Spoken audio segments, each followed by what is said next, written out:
Everyone, आप सबका स्वागत है मेरे यूट्यूब चैनल एजुकेशनल वीडियोस पर। तो आज हम स्टार्ट करने जा रहे हैं चैप्टर 22, जिसका नाम है प्रमुख कलाकार समूह। ये जो चित्र आप देख रहे हैं, मुंबई प्रोग्रेसिव आर्टिस्ट ग्रुप के सदस्य। यहाँ से चैप्टर की स्टार्टिंग है। 1857 ईस्वी के प्रथम भारतीय स्वतंत्रता आंदोलन के समय भारत की परंपरा भारतीय राजस्थानी तथा मुगल शैली का ह्रास हो चुका था।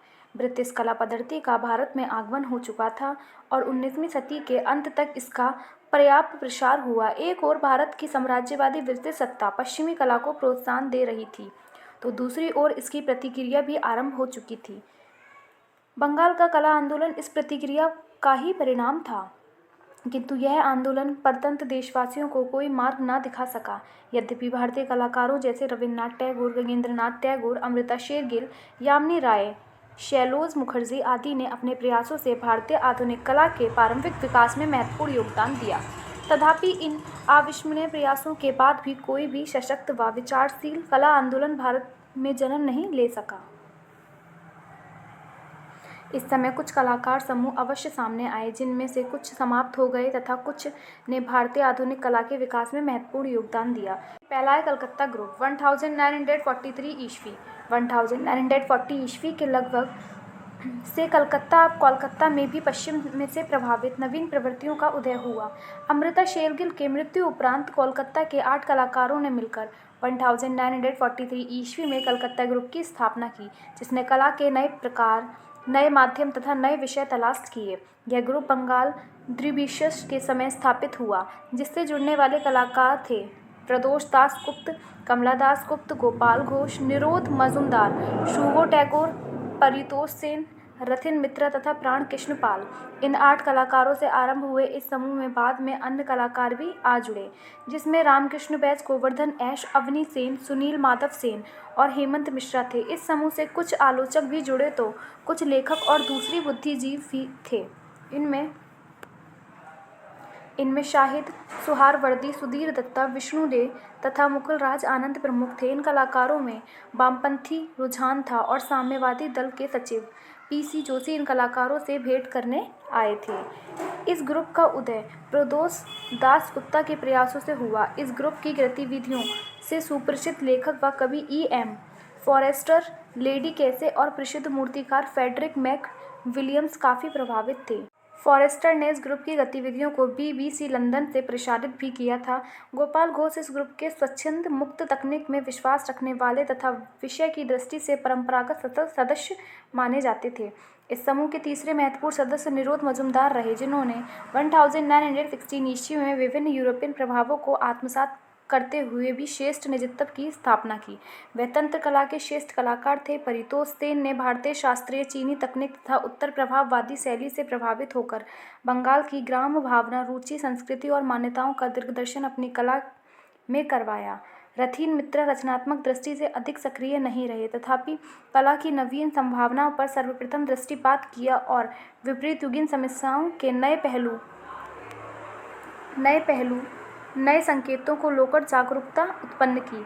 कलकत्ता ग्रुप के इन कलाकारों का कथन था, व्यक्ति सर्वोपरि है, उससे ऊपर कुछ भी नहीं है। कला अंतर्राष्ट्रीय और स्वयं पर आश्रित होनी चाहिए। 1944 ईस्वी से 45 ईस्वी में ग्रुप की कला प्रदर्शनियां मुंबई में की गईं, जिसमें बंगाल स्कूल की भावुकता से मुक्त होकर एक नवीन विचारधारा का प्रचार तथा पूर्व व पश्चिम का समन्वय था। इस ग्रुप के कलाकारों के नवीन संभावनाओं को खोजा तथा मानव मूल्य व परिवेशों के प्रति सजगता दिखाई। यह कलाकार कला के समूचे आदर्शों, प्रचलित मान्यताओं व परंपराओं का बहिष्कार कर सर्वथा नवीन मार्ग प्रशस्त करना चाहते थे। रूडी वान लाइंडन, जो उन दिनों मुंबई में बिजनेस एग्जीक्यूटिव थे और टाइम्स ऑफ इंडिया में कला समीक्षक थे, के सहयोग से ग्रुप की तीसरी कला प्रदर्शनी 1950 ईस्वी में प्रोग्रेसिव आर्टिस्ट ग्रुप मुंबई 1947 ईस्वी में स्थापित के साथ मुंबई में हुई। इस समय कलकत्ता ग्रुप अपने चरमोत्कर्ष पर रहा। कुछ समय पश्चात प्रदोष दास गुप्ता राष्ट्रीय आधुनिक कला संग्रहालय नई दिल्ली के क्यूरेटर हो गए। रथिन मित्रा दून स्कूल में अध्यापक हो गए और प्राण कृष्ण पाल नई दिल्ली के वायु सेना स्कूल के कला शिक्षक हो गए। फिर हम पढ़ेंगे प्रदोष दास गुप्ता 1912 से 1901 ईस्वी। अंग्रेजी आधिपत्य के कारण चित्रकला की तरह भारतीय आधुनिक मूर्ति कला भी अकैडमिक खांचे में बटी हुई थी। देवी प्रसाद राय चौधरी के मूर्तिशिल्प ज़्यादातर अकैडमिक शैली पर ही आधारित थे। बाद की पीढ़ी में कुछ नवोन्मुखी मूर्तिकारों का प्रादुर्भाव हुआ, जिन्होंने न सिर्फ अकैडमिक पद्धति से इतर काम किया, बल्कि भारत की मूर्तिकला को वैश्विक बनाने पर भी जोर दिया। इनमें प्रदोष दास गुप्ता का नाम प्रमुख रूप से लिया जाता है। जन्म एवं आरंभिक जीवन के बारे में हम पढ़ेंगे। 1912 ईस्वी में ढाका अब बांग्लादेश में जन्मे प्रदोष दास गुप्त ने मूर्तिकला की शिक्षा government school of and craft Chennai और college of arts and craft Lucknow से प्राप्त की। इसके पहले वे 1932 ईस्वी में कलकत्ता विश्वविद्यालय से स्नातक कर चुके थे। तदुपरांत वे मूर्तिकला में विशेष प्रशिक्षण लेने royal academy of arts London चले गए। इसके पश्चात वह कुछ समय के लिए पेरिस के इकोल डी गार्ड जाओमियर में अध्ययन करने गए। ये जो आप देख रहे हैं, ये जो चित्र है प्रदोष दास गुप्ता। एग ब्राइंड कांस्य संग्रह कहाँ है? राष्ट्रीय आधुनिक कला संग्रहालय नई दिल्ली। 1940 ईस्वी में वे भारत लौटे। कोलकाता में उन्होंने अपना एक छोटा से स्टूडियो बना लिया और काम करना शुरू किया। बंगाल स्कूल की रूढ़िबद्ध परंपरा के विरुद्ध उन्होंने 1943 ईस्वी में अपनी पत्नी कमला दास गुप्ता के साथ कलकत्ता ग्रुप की स्थापना की। यूरोप भ्रमण के कारण उनमें कलागत तत्वों की विविधता तथा अनुभूति संवेदनता व विचारात्मक पहलू की बहुआयामी रहे। विषय वस्तु की सीमाएं तोड़कर उन्होंने एक विशेष भाव भंगिमाओं को दर्शाने वाले शिल्प निर्मित किए। 1950 ईस्वी में वह 2 बार दक्षिण पूर्वी एशिया देशों का भ्रमण करने गए, जहां उन्होंने प्रायोगिक तौर पर कई अनुभव ग्रहण किए। इसी वर्ष उन्हें बड़ौदा यूनिवर्सिटी के मूर्तिकला भवन का रीडर नियुक्त किया गया, लेकिन अपनी कला यात्रा के प्रारंभ में कोलकाता में रहते हुए उन्होंने बहुत संघर्ष किया। 1951 ईस्वी में उन्हें government college of art Kolkata में शिल्पकला शिक्षक के रूप में बुला लिया गया। यह कार्य करते हुए उन्होंने शिल्पकला के मात्रप्राय रूप से नवजीवन संचार किया। 1953 ईस्वी में उन्होंने लंदन में आयोजित अंतर्राष्ट्रीय मूर्तिकला स्पर्धा में भारत का प्रतिनिधित्व किया। 1955 ईस्वी में प्रदोष दास गुप्त royal society of arts London के फेलो रहे। 1957 ईस्वी में वे राष्ट्रीय आधुनिक कला संग्रहालय नई दिल्ली के क्यूरेटर नियुक्त किए गए। 1959 ईस्वी में वे ललित कला अकादमी नई दिल्ली के कलाकारों के प्रतिनिधिमंडल के रूप में यूएसएसआर गए। प्रदोष दास गुप्ता के मूर्तिशिल्प। प्रदोष दास गुप्ता अधिकतर कांस्य, प्रस्तर व टेराकोट में काम करते थे। 1943 ईस्वी में हुए महायुद्ध तथा बंगाल के दुर्भिक्ष के दारुण दृश्यों ने उन्हें बहुत प्रभावित किया और उन्होंने यथार्थवादी शिल्प बनाए। बाद में यथार्थता छोड़कर अपने शिल्पों को अमूर्त रूप देने में जुट गए। कैक्टस के समान तोड़ मरोड़ के बाद भी उनके आकार, सूक्ष्म निरीक्षण व गहन भाव अनुभूति के परिमाण रहे। कला समीक्षकों ने उनके मूर्तिशिल्प पर हेनरी मूर के प्रभाव को लक्षित किया। अमूर्तता की ओर अग्रसर होते हुए भी मानवीय सरल तथा प्रकृति प्रेमी के कारण प्रदोष दास भारतीय मूर्तिकला परंपरा से जुड़े रहे। प्रदोष दास गुप्ता ने अपने गुरु हिरण्मय राय चौधरी लखनऊ तथा देवी प्रसाद राय चौधरी चेन्नई की स्वच्छ परंपरा को आगे बढ़ाया। माँ की गोद में सीमेंट, जय हिंद कांस्य, पिकिंग लाइन्स सीमेंट संग्रह है श्रीमती कांतिपुरी, कांडोलेंस कांस्य संग्रह का है राजकीय संग्रहालय मद्रास आदि। उनके मूर्तिशिल्प में शारीरिक संश्लिष्ट सूक्ष्मता भली प्रकार प्रचलित होती ही। अन्य प्रमुख मूर्ति शिल्प। उनके अन्य प्रमुख मूर्ति शिल्प में वॉल्यूम इन 3 मासेज, सीमेंट संग्रह कलाकार, टो पॉइंट सीमेंट संग्रह कलाकार, toilet cement, mother earth terracotta संग्रह का है कलाकार, पाउड मदर सीमेंट संग्रह कलाकार, मदर एंड चाइल्ड सीमेंट संग्रह Shri Arjun Rai, cactus family cement संग्रह कलाकार, मिस बेरिल टेराकोटा संग्रह कलाकार, फर्स्ट वॉन्ड सीमेंट संग्रह कलाकार। संग्रह। उनके मूर्तिशिल्प आज देश विदेश के कई निजी व राजकीय संग्रहालयों की शोभा संपत्ति हैं। राष्ट्रीय आधुनिक कला संग्रहालय नई दिल्ली के संग्रह में उनके 4 महत्वपूर्ण मूर्तिशिल्प हैं। दास्ता में या इन बाउंडेज कांस्य, मेरी प्रेरणा या माय इंस्पिरेशंस कांस्य, एग ब्राइड कांस्य, मूर्खाकृति एक अध्ययन कांस्य, government museum and art gallery Chandigarh में उनकी एक मूर्ति सी टैट वुमेन मेटल कांस्य संग्रहित है। निधन 1991 ईस्वी में प्रदोष दास गुप्ता का निधन हो गया। फिर हम पढ़ेंगे गोपाल घोष 1913 से लेकर 18 ईस्वी। आधुनिक चित्रकला क्षेत्र में गोपाल घोष का महत्वपूर्ण नाम है। वे प्रकृति चित्रण में विशेष महारत रखते थे। उन्होंने भारत में आधुनिक दृश्य चित्रण का जन्मदाता कहा जाता है। जन्म एवं आरंभिक जीवन गोपाल घोष का जन्म 5 दिसंबर 1913 ईस्वी को पश्चिम बंगाल के कोलकाता में हुआ था, परंतु उनका बचपन व प्राथमिक शिक्षा इलाहाबाद और प्रयागराज में संपन्न हुई। उनके पिता श्री क्षेत्रपाल घोष एक मिलिट्री ऑफिसर थे। उनका स्थानांतरण होता रहता था। गोपाल घोष के जन्म के बाद यह लोग इलाहाबाद में ही रहने लगे। यहाँ 1998 ईस्वी में अपना निजी आवास बनाया। गोपाल घोष के 6 भाई और 3 बहनें थीं। उनके पिता स्वयं एक अच्छे कलाकार थे। बचपन से ही गोपाल को अच्छे संस्कार प्राप्त हुए। आगे चलकर वह जयपुर स्कूल ऑफ आर्ट्स में प्रविष्ट हुए। यहाँ उन्हें सहपाठी शंभुनाथ मिश्र थे। 1935 ईस्वी में यहाँ से कला में डिप्लोमा प्राप्त किया। इसके पश्चात इसी वर्ष मद्रास आर्ट कॉलेज में भी शिक्षा के लिए प्रवेश लिया। 1938 ईस्वी में वहाँ से डिप्लोमा प्राप्त कर पुनः कलकत्ता लौट आए और कुछ समय पश्चात government school of arts Kolkata के प्राध्यापक हो गए। ये जो आप चित्र देख रहे हैं गोपाल घोष, शीर्ष कहिन द रेड ब्लूम। इसका समय यह है कैनवास पर तेल रंग। संग्रह कहाँ है? Delhi art gallery. 1948 ईस्वी से 54 ईस्वी तक वे Indian society of oriental art में भी कला शिक्षक रहे। गोपाल घोष की कला। गोपाल घोष की चित्रकला से प्रभावित होकर BC राय ने उन्हें गवर्नमेंट हाउस में चित्र बनाने का निमंत्रण दिया तथा पद्मजा नायडू द्वारा भी आमंत्रण किए गए। उन्होंने प्राकृतिक चित्रण में देश विदेश में खूब ख्याति अर्जित की। कुछ समय तक शांति निकेतन में रविन्द्रनाथ टैगोर के साथ कार्य किया। बाद में उन्होंने कोलकाता को अपना स्थायी निवास बना लिया। काफ़ी उम्र में उन्होंने एक सहयोगी शिक्षिका से विवाह कर लिया, जिससे उन्हें एक पुत्री प्राप्त हुई। गोपाल घोष कलकत्ता ग्रुप के बोहेमियन कलाकार माने जाते हैं। उन्होंने विभिन्न शैलियों में काम किया और पश्चिम की आधुनिक कला प्रवृत्तियों से भी प्रभावित हुए। रेखाओं की सादगी और रोमांटिक प्रस्तुति उनके चित्रों की प्रमुख विशेषताएं हैं। चित्रों में आदित्य तूल्य का प्रयोग और टेक्सचर है। उनकी रंग योजना अत्यंत समृद्ध है। उनके जलरंग चित्रों में चीनी दृश्य चित्रों के समान दृश्य सौंदर्य है। उदाहरण के रूप में उनके चित्र एवलेज नियर मसूरी टेम्परा तथा गोधीली टेम्परा को देखा जा सकता है। अमेरिका सरकार के निमंत्रण पर वे अपने चित्रों की एक प्रदर्शनी वहां लेकर गए थे।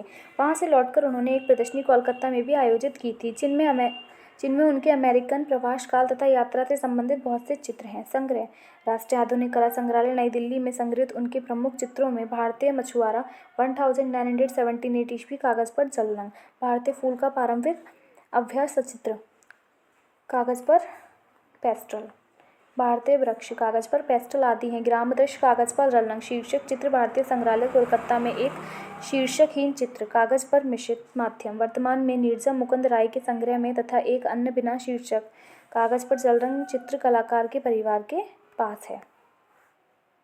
फिर हम इनका पढ़ेंगे निधन।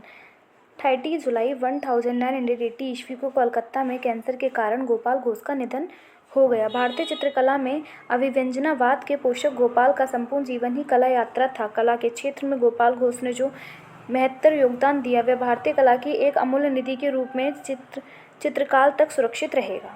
फिर हम उसके बाद पढ़ेंगे निरोध मजुमदार 1916 से 1802 ईस्वी प्रसिद्ध कला समीक्षक A.S. रमन निरोध मजुमदार की गणना भारत के शेष चित्रकारों में करते हैं, परंतु अफसोस यह है कि वह अपने समय में भी नहीं जाने गए और वह आज भी उतने ही अनजाने हैं और उन्हें उनके समकालीन कलाकारों ने भी भुला दिया। ऐसा लगता है कि यह खामोशी किसी षड्यंत्र के तहत साधी गई है। जून 1988 ईस्वी में institute of advanced studies Shimla में स्वतंत्रता के बाद की भारतीय कला विषय पर एक सेमिनार हुआ था। इसमें 2 शोध लेख पढ़े गए जिनका मुख्य विषय नवतांत्रिका कला था। अब चाहे मंशा रही हो या न रही हो, इन शोध लेखों में मजुमदार के नाम का जिक्र तक नहीं किया गया। जबकि प्रदर्शनियों के इतिहास को देखा तो पाएंगे कि भारत में सबसे पहले तंत्रिका कला पर प्रदर्शनी लगाने वाले व्यक्ति निरोध मजुमदार ही थे। तंत्र की संकल्पनाओं का प्रयोग और उपयोग करने में वह KC.S. मणिकर, G.R. संतोष और बीरेन डे से कुछ वर्ष आगे चल रहे थे।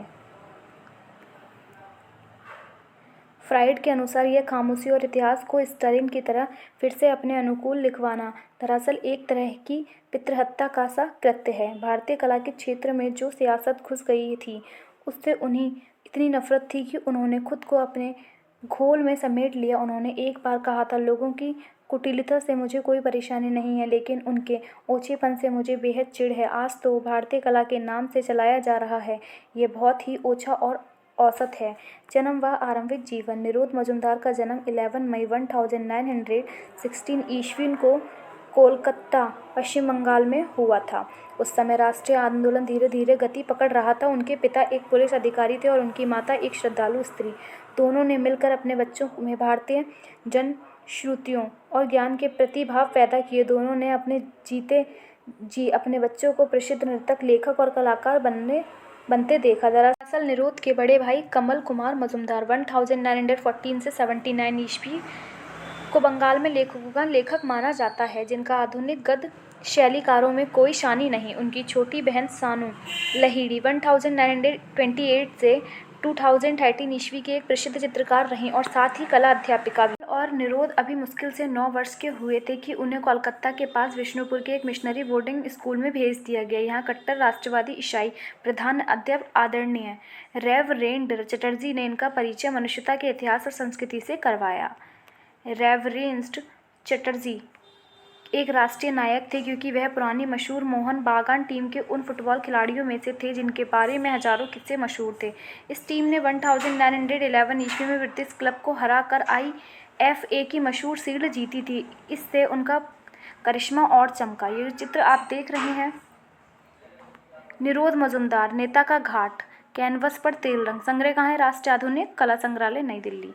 चटर्जी महोदय ने इन्हीं सबसे पहले निरोध की प्रतिमा को पहचाना और उनके माता पिता को सलाह दे दी कि वह उसे Indian society of oriental art द्वारा संचालित कला विद्यालय में प्रवेश दिलवा दें, जिसका संचालन अवनींद्रनाथ टैगोर कर रहे थे। बालक निरोध के जलीय रंगों के चित्रों को देखकर अवनींद्रनाथ ने तत्काल प्रवेश दे दिया। 13 वर्ष की कच्ची उम्र का जरा भी ख्याल न किया। यहाँ पर टैगोर भाइयों अवनींद्रनाथ और गगनेंद्रनाथ के अलावा निरोध को जितेंद्रनाथ मजुमदार और कालीपद घोषाल ने स्वयं अपनी देखरेख में शिक्षा दी। O.C. गांगुली और स्टेला ग्रामिस ने विद्यार्थियों को कला और सौंदर्य शास्त्र पर लेक्चर दिए। इस स्कूल में भारतीय और विदेशी निरीक्षकों के दल अक्सर आते जाते रहते थे। निरोध प्रसिद्ध कलकत्ता ग्रुप 1943 ईस्वी के संस्थापक सदस्य भी थे। दूसरा महायुद्ध और बंगाल का ध्रुवक्ष अपनी चरम सीमा पर था। तब इन सभी कलाकारों ने महसूस किया कि कला को नया मुहावरा देना जरूरी हो गया। इन कलाकारों को आम जनता और उनकी दुखद स्थिति का भारी एहसास था। इसके साथ उन्होंने आधुनिक संवेदना से जुड़ी सभी जटिलताओं की भी गहरी समझ थी। इन कलाकारों में वामपंथी रुझान था और यह तथ्य रिकॉर्ड में है कि समाजवादी दल के सचिव PC जोशी इन कलाकारों से मिलने आए थे। उस जमाने के बुद्धिजीवियों और रचनाकारों की तरह कलकत्ता ग्रुप के सभी कलाकार फस्टिटियस विरोधी थे। तृतीय विश्व युद्ध में कलकत्ता पूर्वी युद्ध क्षेत्र का गैरिसन मुख्यालय था। कलकत्ता नगर में फोर्ट विलियम होने के कारण जापानियों ने इस पर बमबारी की। इसकी वजह से लोग यह शहर छोड़ने लगे। दूसरी तरफ गांवों में भुखमरी और बेरोजगारी फैलने के कारण जनता रोटी और रोजी के लिए भारी तादाद में इस नगर में आने लगी। इस अफरा तफरी से लगभग 2.5 लाख लोग मारे गए। अचानक अंतर्राष्ट्रीय स्तर पर एक ऐसी भाव मुद्रा उभरी जो बुद्धिजीव के अनुकूल हो गई। हुआ यह कि नए अनुभवों को अभिव्यक्त करने के लिए कलाकारों को नए रूप विधान की तलाश अवश्यंभावी लगने लगी। प्रभाववादी से लेकर आधुनिक कला आंदोलन को नए नज़रिए से देखने के अलावा उनके पास और कोई रास्ता नहीं रह गया था। मोटे तौर पर 1925 ईस्वी से कला को समझने बूझने की ललक रविंद्रनाथ टैगोर तथा यामिनी राय के समय से शुरू हुई। इस ग्रुप के वरिष्ठ समकालीन चित्रकारों में विनोद बिहारी मुखर्जी तथा अमृता शेरगिल की कलाकृतियां में वही चेतना झलकी। कलकत्ता ग्रुप के कलाकारों में युद्ध ध्रुवक्ष के अपने अनुभवों के कारण उनकी अस्तित्ववादी चेतना में परिवर्तन आया। यह स्थिति विश्वव्यापी थी और इस कला ग्रुप को इसका गहरा एहसास था। इस वजह से नए रूप विधान की तलाश में कई और आयाम जुड़ गए। हालांकि ग्रुप के कलाकार थोड़े समय ही जिए, लेकिन वह भारतीय कला के रुझान को सदा के लिए बदलने में प्रभावी रहे। निरोध के युवा समकालीनों में से रामकिंकर बेज ने नए कला रूपों की अपनी तलाश में से वस्तु को निकाल बाहर नहीं किया। उन्होंने ग्रुप के साथ अपनी कलाकृतियों की प्रदर्शनी भी लगाई। 1946 ईस्वी में फ्रांसीसी सरकार की ओर से उन्हें 1 वर्ष के लिए छात्रवृत्ति प्राप्त हुई थी। संयोगवश फ्रांसीसी छात्रवृत्ति पाने वाले वह पहले भारतीय थे। बाद में उनकी छात्रवृत्ति को 1 साल के लिए और बढ़ा दिया गया। वहाँ से ब्रांक्यूसी के निकट संपर्क में आए जिसने निरोध पर अमिट छाप छोड़ी। ब्राक की अभिव्यक्ति की विशिष्टता का भी उन पर प्रभाव पड़ा। यह ब्राक ही थे जिन्होंने उन्हें सलाह दी थी कि आधुनिक यूरोपियन कला गुरुओं की रूपायित उपलब्धियों और चित्रात्मक संरचना की तकनीक सीखने के लिए वह उनके चित्रों की अनुकृतियाँ तैयार करें। ब्यूरो दकइये और जैतिदियों एत खानजे नामक संस्थान ने लूव्र और जे द पोम में प्राचीन एवं अप्राचीन कलाकारों की रचनाओं की अनुकृति तैयार करने की अनुमति उन्हें दिलवा दी।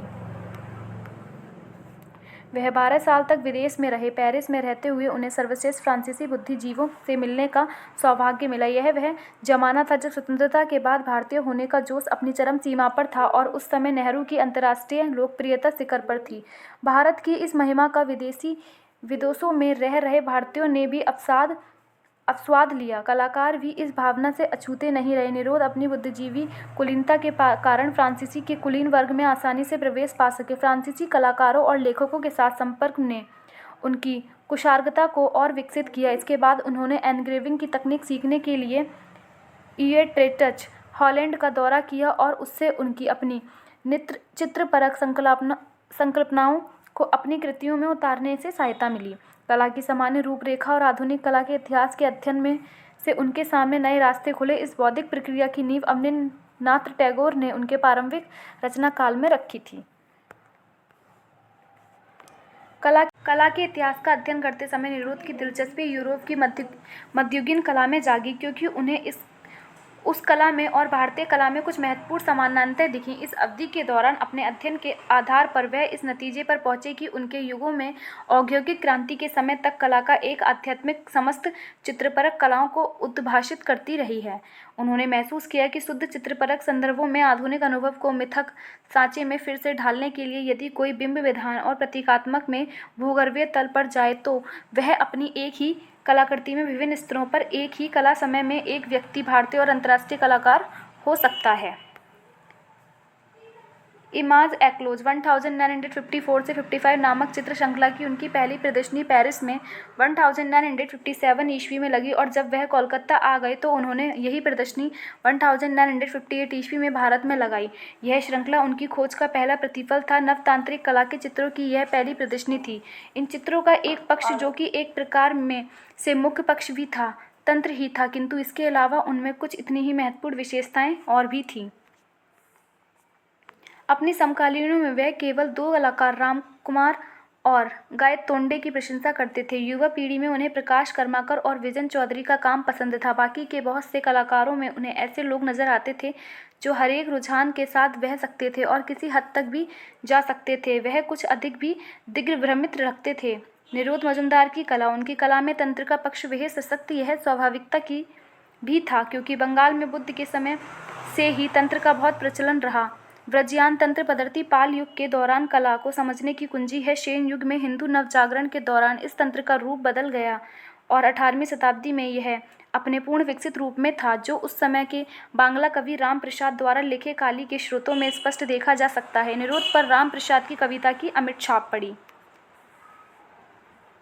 उन्होंने जाना कि प्राचीन पैगन संप्रदाय जो प्रजनन शक्ति की उपासना करता था, उसमें और मातृ देवी की उपासना की भारतीय धारणा में बहुत सी समानताएं रहीं। इसके अलावा यह धारणा मध्ययुगीन से चली आ रही थी। कैथोलिक धर्म की ईश्वर की माता की धारणा से भी काफ़ी मेल खाती है। इंग्लैंड के प्रवास के दौरान प्रजनन शक्ति और मध्यकालीन कैथोलिकवाद के संदर्भ में तंत्र का अर्थ समझने के लिए उन्होंने उन धार्मिक अनुष्ठान, उपासना पद्धति और प्रतीकों का व्यापक अध्ययन किया। यह अध्ययन सांस्कृतिक और काल के विभिन्न चरणों में किया गया था। इससे उन्हें न केवल पारंपरिक कला रूपों को समझने की गहरी सूझ मिली, बल्कि विभिन्न प्रकार के सांस्कृतिक और वैचारिक पक्षों का भी ज्ञान हुआ। प्रत्येक श्रृंखला में उन्होंने पुराणों और महाकाव्यों से एक कथा चुनी और कथा को आरंभ बिंदु के रूप में लेते हुए चित्रों को रचा। इमाज एग्लोज में विपुल और लक्ष्मिंदर की कथा प्रारंभिक बिंदु है। इसमें औरत संकट का सामना करने ही की पहल करती है, खगोलीय शक्तियों का डट कर मुकाबला करने के लिए अधोग जगत और वर्ग की यात्रा करती है। यह चित्र श्रृंखला यूरोप में उस समय निर्मित की गई थी जब विश्व युद्ध के विनाश के बाद पुनरुद्धार का काम शुरू ही हुआ था। विंग ऑफ नो एंड चित्र श्रृंखला गरुड़ पक्षियों की माता विनीता के अंकन में खंडित भारत के बाद भी विभीषिका को देखा जा सकता है। वैतरणी चित्र श्रृंखला में वह नदी आंकी गई है जिसके अंत में मृत्यु के देश का द्वार बनाया गया है और उस तक पहुंचने के लिए इस नदी को पार करना पड़ता है। चित्रों में दांते की शैली के कथा के अंश और अर्ध छवियां दर्शाई गई हैं। एक ऐसी यात्रा का आकलन हुआ है जो नरक से होकर और नरक लोक के भीड़ भड़के में से गुजरती है। यह चित्र श्रृंखला आपात स्थिति के दौरान चित्रित और प्रदर्शित की गई थी। इसमें जमींदारों और महाजनों द्वारा लोगों के शोषण को व्यक्त किया गया है। अपने सजीव जासूस बिंब-विधान के माध्यम से यह चित्र श्रृंखला शिक्षा प्रणाली के खोखलेपन और सांस्कृतिक तमाशों का अनावृत करती है। इसमें बच्चों को खिलौना हवाई जहाज, टैंक और बंदूक बेचता हुआ एक दुकानदार सफ़ेद बंदर के रूप में दिखाया गया है। वास्तव में मजुमदार ने किसी को नहीं बख्शा। उन्होंने स्वयं को हाथ में बंदूक और ब्रश के लिए हुए डॉन किवनजोट के रूप में दिखाया है। यह तर्कस नहीं जिसमें से तीर झांक रहे हों। डॉन किवनजोट के पीछे सांचो पांजा खड़ा है जिसकी एक आंख बंद है और दूसरी आंख मूवी कैमरे के व्यू फाइंडर से लगी है। यह फिल्म निर्माताओं पर व्यंग है। अंतिम कैनवास पर वैतरणी नदी को इस तरह प्रदर्शित किया गया है कि इसे तैरकर पार करने वाले का पीछा घड़ियाल कर रहे हैं। बड़ी संकट की घड़ी है। साथ में दुर्गा और काली तथा अन्य खगोलीय शास्त्रियों के आकलन ने चित्र को ब्रह्मांड का आयाम दे दिया है जिसमें अस्तित्व का विदारण घटित हो तो रहा है। वे संसार के बारे में अपनी प्रतिक्रिया दे रहे थे और टिप्पणी कर रहे थे। रूआ और इलियट की तरह मजुमदार भी नैतिक और सौंदर्यपरक मूल्यों के हाश से बुरी तरह जख्मी थे क्योंकि इसका मतलब था कि सबके प्रिय आध्यात्मिक मूल ध्वस्त हो रहे हैं। चित्रीय संरचना से संबंधित प्रभाववाद के बाद भी सभी कला शैलियों को अपने देश में भित्ति चित्रकला परंपरा के दायरे में लाना निरोध का कला के क्षेत्र में निश्चित ही भारी योगदान था। प्रमुख चित्र निरोध मजुमदार के प्रमुख चित्रों में अभियोग, कैनवास पर तेल रंग संग्रह, ललित कला अकादमी नई दिल्ली, नित्य कलनन, गंगा रेखांकन, कल्चर वल्चर, वैतरणी श्रृंखला, सूर्य एफ चंद्र पौशुषी कला संक्रा, सदचक्र रेखांकन, पूर्णिमा तेल, 2 in 1 तेल, लीडा और हंस, gouache ink on paper, standing hearts, gouache on paper pasted on canvas, composition canvas पर तेल रंग, नेताज घाट कैनवास पर तेल रंग संग्रह, राष्ट्रीय आधुनिक कला संग्रहालय नई दिल्ली, दूसरी समय महान जौहरी, महान आकांक्षा कैनवास पर तेल रंग संग्रह, राष्ट्रीय आधुनिक कला संग्रहालय नई दिल्ली, विनोद और गरुण दास्ता में कैनवास पर तेल रंग संग्रह, राष्ट्रीय आधुनिक कला संग्रहालय नई दिल्ली आदि हैं। चित्र प्रदर्शनी उनकी प्रदर्शनी 1948 ईस्वी में एकाल द बोजोर में, 1949 ईस्वी में गैलरी बारबीजोन, 1951 ईस्वी में इंग्लैंड, 1957 ईस्वी में पेरिस, 1958 में कोलकाता, 1963 में जहांगीर आर्ट गैलरी मुंबई में, 1967 में academy of fine arts Kolkata, 1967 से 71 ईस्वी में त्रिनाले नई दिल्ली में हुई। पुरस्कार सम्मान 1917 ईस्वी में ललित कला अकादमी नई दिल्ली में उन्हें एमिनेंट आर्टिस्ट घोषित किया। निधन 27 सितंबर 1982 ईस्वी को 66 साल की आयु में निरोध मजुमदार का निधन हो गया। निरोध मजुमदार का विवाह मार्गरेट मजुमदार से हुआ था। इस दंपत्ति से 2 संतानें ओडिती गलिन मजुमदार और चित्रोबनु मजुमदार हैं। तो यह आपका चैप्टर 22 का पार्ट 1 यहीं ख़त्म होता है। पार्ट 2 कल आएगा। अगर आपको मेरी वीडियो अच्छी लगी हो तो प्लीज़ लाइक करें, चैनल को सब्सक्राइब करें। Thank you for watching my video.